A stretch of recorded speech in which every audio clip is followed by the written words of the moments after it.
Os reflexos multicoloridos que vemos na asa de uma borboleta, na superfície de um DVD, numa bolha de sabão ou mesmo numa mancha de óleo no pavimento, não são possíveis de serem explicados com base no modelo de raios de luz. Nós discutimos aqui no canal que a luz é uma onda, e em situações como essas temos mesmo que considerar explicitamente as suas propriedades ondulatórias.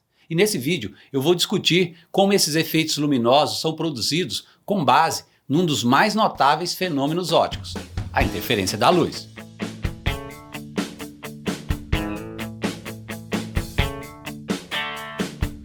Olá pessoal, sou eu Desfilete, bem-vindo ao Verde Científica. Nesse vídeo você vai conhecer um dos experimentos mais notáveis da física, que foi capaz de elevar a nossa compreensão sobre a natureza da luz.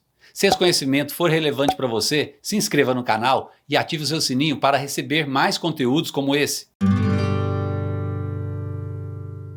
Um dos aspectos mais importantes do comportamento das ondas é a superposição, uma operação matemática que garante e permite que os efeitos da combinação de ondas possam ser quantificados por meio da soma algébrica dos deslocamentos de cada onda individualmente. Quando duas ondas se aproximam e se superpõem, os seus efeitos se somam e nós damos a essa combinação um nome especial: interferência. Se as cristas das ondas estiverem perfeitamente alinhadas, ou, em outras palavras, se as ondas tiverem a mesma fase, a amplitude da onda combinada será a soma da amplitude dessas duas ondas originais. Nesse caso, dizemos que a interferência é construtiva. Agora, se as cristas de uma das ondas coincidir com os vales da outra, se as ondas estiverem fora de fase, então a onda combinada terá uma crista menor do que a soma das duas. E nesse caso, teremos uma interferência destrutiva. No caso particular de duas ondas iguais, de mesma amplitude, a resultante da onda terá amplitude nula, ou seja, nesse caso, a natureza destrutiva da interferência leva momentaneamente ao cancelamento completo das ondas. A superposição de ondas é um efeito conhecido desde meados do século XVII, quando o físico italiano Francesco Grimaldi a empregou nos primeiros estudos sobre difração da luz em 1665. Mas foi somente no início do século XIX que esse princípio foi aplicado metodicamente para a descrição precisa do fenômeno da interferência da luz. E quem fez isso foi Thomas Young, em 1801. Numa visão mais fundamental, no experimento óptico, o que se superpõe são os campos eletromagnéticos que constituem as ondas individuais. É essa combinação que dá origem ao fenômeno da interferência. Thomas Young foi o primeiro homem a observar evidências convincentes da natureza ondulatória da luz e chegou até mesmo a medir os comprimentos de onda para a luz visível. Ele fez isso por meio de um dos experimentos mais notáveis, bonitos e elegantes da física, que elevou a nossa compreensão sobre a natureza da luz. Com apenas 3 folhas de papelão e uma fonte de luz e, claro, uma impressionante capacidade de observação da natureza, Young desencadeou um enorme volume de conhecimento sobre as ondas luminosas. Uma luminária verde de vidro como esta permite apenas a passagem da luz verde e, dessa forma, apenas uma cor. Para ser mais preciso, uma única frequência de luz vai passar pelas fendas feitas no papelão. Esse detalhe é importante porque feixes de luz de muitas frequências, como a luz branca, por exemplo, se sobrepõem de tal forma a resultar um padrão de interferência complexo e difícil de analisar. Young forçou esse feixe de luz de uma única cor a viajar através de 2 fendas separadas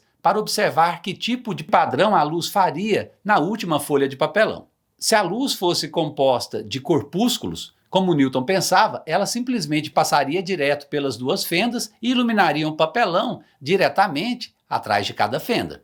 Mas não foi isso que aconteceu. Thomas Young observou um padrão completamente inesperado. Ele viu que a luz se espalhava por uma grande área do papelão em vez de ficar localizada apenas nas pequenas regiões diretamente atrás das fendas.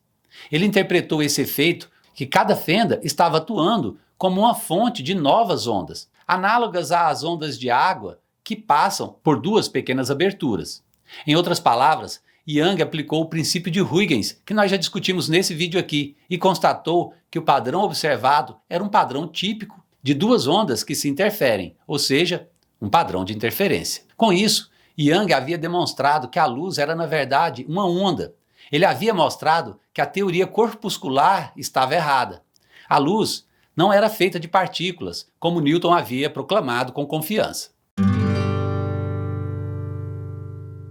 Young foi capaz de explicar o padrão observado no seu experimento, considerando esse resultado como um fenômeno de interferência de ondas. Para entender por que ele fez isso, vamos considerar uma onda plana de um único comprimento de luz, ou seja, de uma única cor, o que nós chamamos de luz monocromática. Essa luz incide sobre fendas bem estreitas. Inicialmente, fazemos a luz passar primeiro por um anteparo através de uma fenda única. Isso é feito para garantir que apenas a luz numa única direção passe pela fenda dupla.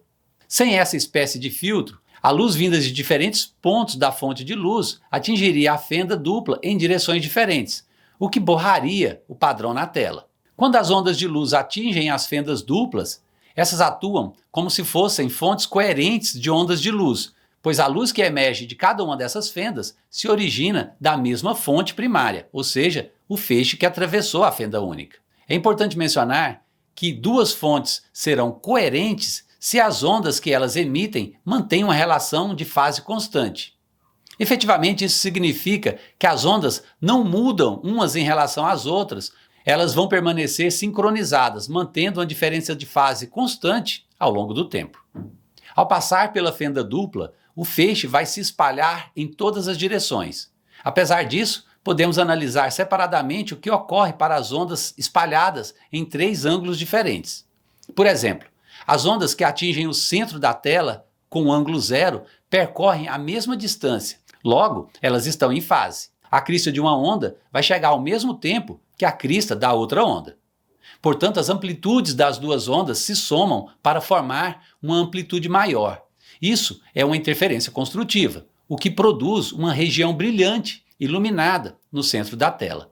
A interferência construtiva sempre vai ocorrer quando os caminhos dos 2 feixes de luz forem diferentes por um comprimento de onda. Na verdade, sempre que a diferença for um múltiplo inteiro de um comprimento de onda, sempre haverá uma interferência construtiva e sempre veremos uma faixa iluminada e brilhante na tela. Agora, quando os feixes percorrem uma distância tal que a diferença de percurso entre eles seja de meio comprimento de onda ou qualquer múltiplo de meio comprimento de onda, as duas ondas vão estar completamente defasadas quando atingirem a tela. Nesse caso, as cristas de uma vão chegar junto com o vale de outra e, portanto, vão se somar para produzir uma amplitude nula. Isso é uma interferência destrutiva e na tela haverá uma faixa escura, não iluminada. No geral, haverá então uma série alternadas de linhas claras, iluminadas e linhas escuras, sem luz, projetadas na tela, que é chamada de franjas de interferência ou simplesmente padrão de interferência. Para determinar exatamente a posição das franjas, tanto as brilhantes quanto as escuras, podemos usar um esquema geométrico. Mas antes, observe que as proporções nesse esquema são exageradas. Em situações reais, a distância entre as fendas é muito menor em comparação com a distância até a tela. Com isso, os feixes de luz transmitidos através de cada fenda vão ser essencialmente paralelos e ambos formarão o mesmo ângulo com a horizontal. Este geralmente é o caso de experimentos com luz. A separação da fenda é tipicamente de alguns milímetros, enquanto a tela pode estar a metros de distância.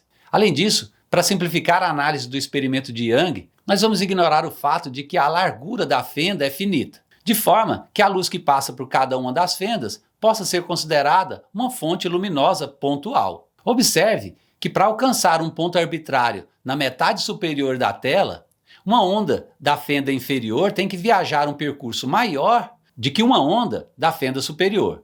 Por esse esquema, é possível determinar a diferença no caminho dessas duas ondas. Com base nesse triângulo retângulo, vemos que um dos seus catetos é justamente a diferença de caminho desejada. A distância extra percorrida pela onda inferior será proporcional à separação entre as fendas e à angulação do feixe que atravessa a fenda. Observe que o padrão de interferência não depende da largura da fenda, que aqui é considerada pontual e é ignorada na análise. Mas, por outro lado, o padrão depende crucialmente da separação entre as fendas. E essa separação é o fator que determina se as duas ondas vão estar em fase quando chegarem ao mesmo ponto da tela. Num padrão de interferência, as franjas brilhantes são máximos de intensidade de luz, enquanto que as franjas escuras são os mínimos. Uma franja brilhante surge na tela quando ocorre interferência construtiva. Nesse caso, as ondas chegam ao mesmo ponto, completamente em fase. E isso se dá quando a diferença de caminho é igual a um número inteiro de comprimentos de onda. Por outro lado, uma franja escura surge na tela quando ocorre interferência destrutiva. As ondas chegam ao mesmo ponto, completamente fora de fase. E isso se dá quando a diferença de caminho é múltiplo de meio comprimento de onda. O experimento de fenda dupla de Young serve como meio para medir o comprimento de onda da luz. Para isso, basta escolhermos duas franjas brilhantes e determinarmos o ângulo entre as suas correspondentes ondas luminosas. Sabendo a distância entre as fendas e o valor de m, podemos determinar o valor do comprimento de onda. E foi exatamente isso que Young fez, para demonstrar o modelo ondulatório da luz. Seu experimento foi particularmente importante porque ele também foi capaz de determinar o comprimento de onda da luz a partir de suas medições, no que se tornou a primeira determinação dessa importante propriedade. O modelo ondulatório para a luz suplantou o modelo corpuscular, já que naquela época era inconcebível que partículas em um feixe pudessem entrar pelas fendas, se espalhar e se interferir umas com as outras, resultando num padrão de interferência. Contudo, após o desenvolvimento da física moderna, vimos que essa possibilidade não era tão inconcebível assim. Só que isso é assunto para uma outra série, a de fenômenos quânticos.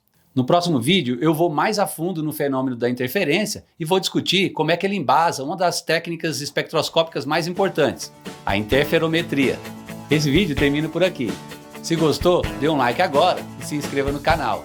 Tenha Verbo Científico. Abraço e até a próxima!